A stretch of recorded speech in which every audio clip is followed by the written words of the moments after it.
രഹസ്യങ്ങൾ. ആ എന്താണത്? ഇതെന്താണിത്? ഇതിന്റെ അകത്തൊന്നുമില്ല.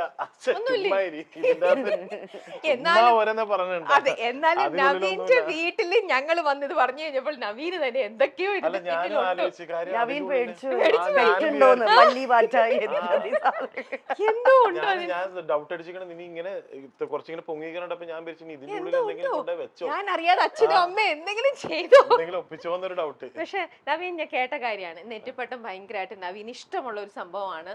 അതാണ് എന്തോ നവീന്റെ ഒരു സക്സസിന്റെ. തീർച്ചയായിട്ടും നെറ്റിപ്പട്ടം നമ്മുടെ വീടിന്റെ മുമ്പിൽ വെക്കുന്നത് ഒരു ഐശ്വര്യമാണ്. സത്യം പറഞ്ഞു കഴിഞ്ഞാൽ ഒരു ആനച്ചന്തം, ആനക്ക് ഒരു ഭംഗി കൊടുക്കുന്ന നെറ്റിപ്പട്ടമാണല്ല. തീർച്ചയായിട്ടും ഉത്സവത്തിനെ കണ്ടില്ലേ എന്ന് പറഞ്ഞ പോലെ തന്നെ മൊത്തത്തിലൊരു ഈ നെറ്റിപ്പട്ടം ഇവിടെ ചാർത്തിയിട്ട് ഇപ്പൊ എത്ര വർഷമായിട്ടുണ്ടാവും? ഇത് ഒരു ഈ പറഞ്ഞ പോലെ തന്നെ ഒരു 10-25 വർഷമായിട്ടുണ്ട്. ഇതോ 25 years ആയിട്ടുള്ള. പിന്നെ നമ്മളത് ഫുള്ള് ക്ലീൻ ചെയ്ത് എല്ലാ മാസവും നീറ്റാക്കി ക്ലീൻ ചെയ്യും. അല്ലേ എന്തൊക്കെയല്ലേ പറയണ്ടെന്ന്. അത് എത്ര നാളെ എനിക്കറിയില്ല സത്യം, എത്ര നാളായിട്ടാണ് കട്ട് ചെയ്യൂ. അതെ, വീട്ടിലൊരെണ്ണം കൊല്ലായിട്ടേ ഉള്ളൂ. 10 കൊല്ലം. നിങ്ങൾ ആഡ് ചെയ്യണത്. അല്ലെങ്കിലും ഇത് 20 കൊല്ലാന്ന് പറഞ്ഞാൽ പ്രേക്ഷകര് അടിക്കും. ഞാനൊന്ന് കൈന്നിട്ട് നോക്കി, പക്ഷെ പൊളിഞ്ഞു. അപ്പോൾ ഇനി മുതൽ അങ്ങോട്ട് വെക്കുന്ന ഓരോ സ്റ്റെപ്പിലും നമ്മൾ ഇങ്ങനെ ശ്രദ്ധിക്കണം. പക്ഷെ ഇല്ല ആന്റി, നമ്മൾ അങ്ങനെ കേട്ടു. അത് ഈ ഒരു നെറ്റിപ്പട്ട് അത് നമ്മുടെ ഓരോരുത്തരുടെ വിശ്വാസം, ഇഷ്ടം, ഇത് പറയുന്ന പോലെയൊക്കെ ആയിരിക്കും. പക്ഷെ അത് വെച്ചതിന് ശേഷം എന്തെങ്കിലും ഒരു ഡിഫറൻസ് ഇപ്പൊ നവീന്റെ ലൈഫിലാണെങ്കിലും എന്തെങ്കിലുമൊക്കെ നിങ്ങൾക്കാണെങ്കിൽ എന്തെങ്കിലും അങ്ങനെ ഡിഫറൻസ് ഫീൽ ചെയ്തിട്ടുണ്ടോ? അതുകൊണ്ടാണോ വെണ്ണലയിലെ വീട്ടിൽ നെറ്റിപ്പട്ടം വെച്ചത്? സത്യത്തിൽ നെറ്റിപ്പട്ടം ഒരു ഗിഫ്റ്റ് ആയിട്ട് ഞങ്ങൾക്ക് കിട്ടിയതാണ്. ഓക്കെ. പിന്നെ അതില് അതിന്റെ പുറകില് ഇപ്പൊ ഇങ്ങനെ പറഞ്ഞപ്പോ എനിക്കൊരു വിശ്വാസം കേട്ടോ.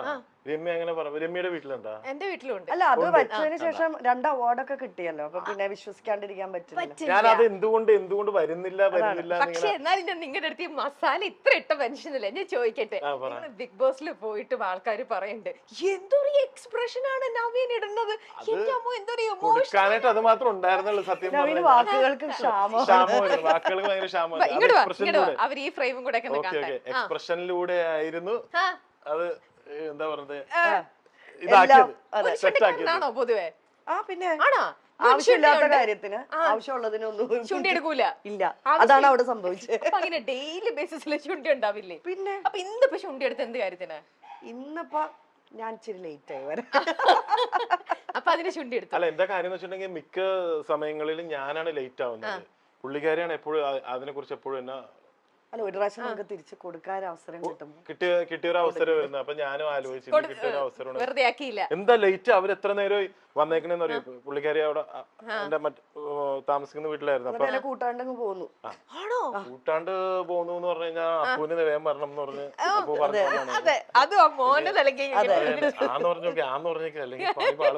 അല്ല, എന്നാലും നിങ്ങൾ ബിഗ് ബോസിൽ പോയിട്ടേ ചുണ്ടി എടുക്കണ്ട, അല്ലെങ്കിൽ ഇമോഷൻസ് എല്ലാം ഇങ്ങനെ. ഞാൻ പറയില്ലേ, ബിഗ് ബോസ് എന്ന് പറയുന്നത് അവിടെ കൊണ്ട് ചുണ്ടി എടുക്കുക, അവിടെ കൊണ്ട് ബഹളം ഉണ്ടാക്കുക, അതല്ല. അതൊരു 35 ദിവസം അവിടെ നിന്ന് സമാധാനമായിട്ട് ഞാൻ ഇങ്ങോട്ട് വന്നു. 35ാമത്തെ ദിവസത്തിലൂടെ ആയപ്പോഴേക്കും എന്റെ സമാധാനമൊക്കെ പോയി. കാര്യം ആ ഒരു ഷോ അങ്ങനത്തെ ആണല്ലോ. നമ്മൾ എത്രത്തോളം ഇറിറ്റേറ്റ് ചെയ്യുന്നു, എത്രത്തോളം പ്രൊവോക്ക് ചെയ്യുന്നു, അതിന്റെ അപ്പുറമാണ്. ഇപ്പൊ എന്ന് പറഞ്ഞ ഒരു 30 ദിവസം കഴിഞ്ഞപ്പോഴേക്കും ഞാൻ ആദ്യമേ വൈഫിനോട് പറഞ്ഞിട്ടാ പോയത്, കൂടിപ്പോയി 2 ആഴ്ച അതിന്റെ അപ്പുറം ഞാൻ നിക്കൂല എന്ന് പറഞ്ഞു. പക്ഷെ എന്തോ ഞാൻ പറഞ്ഞു ആവശ്യമില്ലാത്ത വാക്കുകൾ പറയുന്നു, പക്ഷെ ഒന്നും പറഞ്ഞില്ല. അല്ല, എന്താ കാര്യം വെച്ചിട്ടുണ്ടെങ്കിൽ അല്ലല്ല അത് അതിനൊരു ഇതുണ്ട്. കാര്യം വെച്ചിട്ടുണ്ടെങ്കിൽ ഞാൻ പോകുന്നതിന് മുമ്പ് ശ്രീനിഷ്, പേളി മണി, പിന്നെ അതൊരു മണിക്കൂട്ടനൊക്കെ എന്റെ അടുത്ത് ഇങ്ങനെ പറഞ്ഞായിരുന്നു, എന്റെ ബ്രോന്റെ സ്വഭാവം അവിടെ കാണിക്കരുത്, തിരിച്ചിറങ്ങേണ്ടതാണ്, തിരിച്ചിറങ്ങി കഴിഞ്ഞ് കഴിഞ്ഞാൽ പിന്നെ ഉള്ള സ്നേഹം കൂടി ഇല്ലാണ്ട് ഔട്ടാന്ന് പറഞ്ഞു. അപ്പൊ ഞാനാകെ ഞാൻ എന്താ പറയേണ്ടത്, അവിടെ പിന്നെ വേറെ സ്ക്രിപ്റ്റിങ്ങോ കാര്യങ്ങളോ ഒന്നും ഇല്ലല്ലോ. പിന്നെ അവിടെ ഈ പറഞ്ഞ പോലെ തന്നെ പിടിച്ചിങ്ങനെ നിന്ന് കാര്യം എന്താ പറയാ, എന്തെങ്കിലും ഒരു വാക്കിന്റെ വായിന്ന് വരും തെറിയായിട്ട്. പക്ഷെ ഒരു തെറി വന്ന അതിന്റെ ഉള്ളിൽ അത് യൂട്യൂബിൽ കിടക്കുന്നുണ്ട്.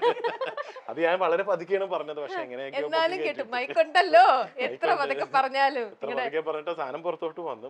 പറഞ്ഞതാണ് അതിപ്പോ ആ ഒരു 35 ഡേയ്സിന്റെ ഇതല്ലേ, ബിഗ് ബോസ് അല്ലല്ലോ നമ്മുടെ ലൈഫ്. അല്ല, എന്നാലും ഒരു 35 ഡേയ്സ് ഇങ്ങനെ നിങ്ങളുടെ ഇതുപോലെ നമ്മളല്ലാണ്ടാവുകയാണ് കുറെ സമയങ്ങളിലെങ്കിലും. അല്ല, ഞാൻ ഭയങ്കര കോൺഷ്യസ് ആയിരുന്നു ഉള്ള കാര്യം പറഞ്ഞു. ഞാൻ ഫുള്ള് അതിന്റെ ഉള്ളിൽ ചെന്നപ്പോ ഭയങ്കര കോൺഷ്യസ് ആയി. ഇവരൊക്കെ പറഞ്ഞ ഇങ്ങനെ ഇതാക്കി വെച്ചേക്കണേ. കാര്യം ഞാൻ ചിന്തിക്കുന്ന പറഞ്ഞാൽ പുറത്ത് ഇവര് വൈഫ്, കുട്ടികളൊക്കെ, ഫാമിലിയൊക്കെ ജീവിക്കുന്നുണ്ടല്ലോ.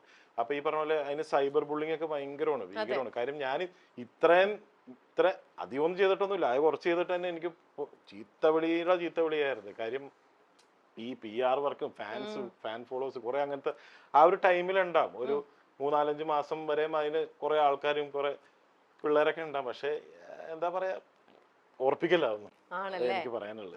ഓക്കെ, അപ്പൊ അതിൽ നിന്ന് ഇറങ്ങിയപ്പം 35th ഡേ അതിൽ നിന്ന് ഇറങ്ങിയപ്പോ ശരിക്കും നവീൻ ഒരു റിലാക്സ്ഡ് ആയിരുന്നു? റിലാക്സ്ഡ് ആയിരുന്നില്ല. 35 ഞാൻ സത്യം പറഞ്ഞ അതിൻ്റെ ഉള്ളിൽ നിന്ന് ഇറങ്ങി 35 ദിവസം കഴിഞ്ഞ് ഇറങ്ങി ഞാൻ നേരെ പുറത്തോട്ട് വന്നിട്ട് ഞാൻ ഈ പറയാനുള്ള തെറികൾ മുഴുവനും ഞാൻ ആ ക്യാരവണിൽ ഇരുന്ന് ഞാൻ പറഞ്ഞു എല്ലാവരും ഒന്ന് പുറത്തു പോകുന്നു പറഞ്ഞു. പിന്നെ കുറെ ചീത്ത അങ്ങോട്ട് പറഞ്ഞു കഴിഞ്ഞപ്പോഴാണ് ഒരു നമ്മളിങ്ങനെ ഉള്ളിൽ ഇങ്ങനെ ഒതുക്കി വെച്ച് എത്രയെന്ന് വെച്ച് പിടിച്ചു വെക്കും നമ്മള്. ഇവിടെ അല്ല, ഇവിടെ.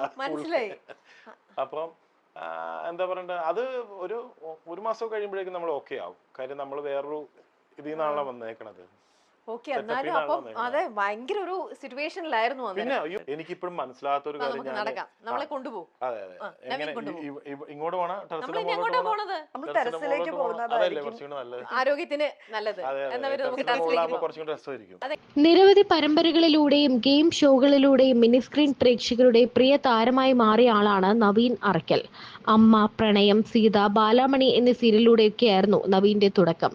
ജാനിയിലെ വില്ലനായിട്ടാണ് നവീൻ കൂടുതലും തിളങ്ങിയത്. ചുരുങ്ങിയ സിനിമകളിൽ മാത്രമാണ് അഭിനയിക്കാൻ കഴിഞ്ഞതെങ്കിലും മിനി സ്ക്രീനിൽ ഒരു സ്ഥാനം ഉറപ്പിക്കാനും താരത്തിന് സാധിച്ചിട്ടുണ്ട്. കൂടുതലും വില്ലൻ വേഷങ്ങളിലാണ് എത്താറുള്ളത് എങ്കിലും പ്രേക്ഷകർക്ക് താരത്തോടുള്ള ഇഷ്ടത്തിന് കുറവൊന്നുമില്ല. മസിലളിയൻ എന്നാണ് പൊതുവെ താരത്തിനെ പ്രേക്ഷകർ വിളിക്കാറുള്ളത്. സോഷ്യൽ മീഡിയയിൽ സജീവമായ താരം ഇപ്പോൾ ഭാര്യ സിനിക്കായി പങ്കുവച്ച ആശംസയാണ് വൈറലായിരിക്കുന്നത്.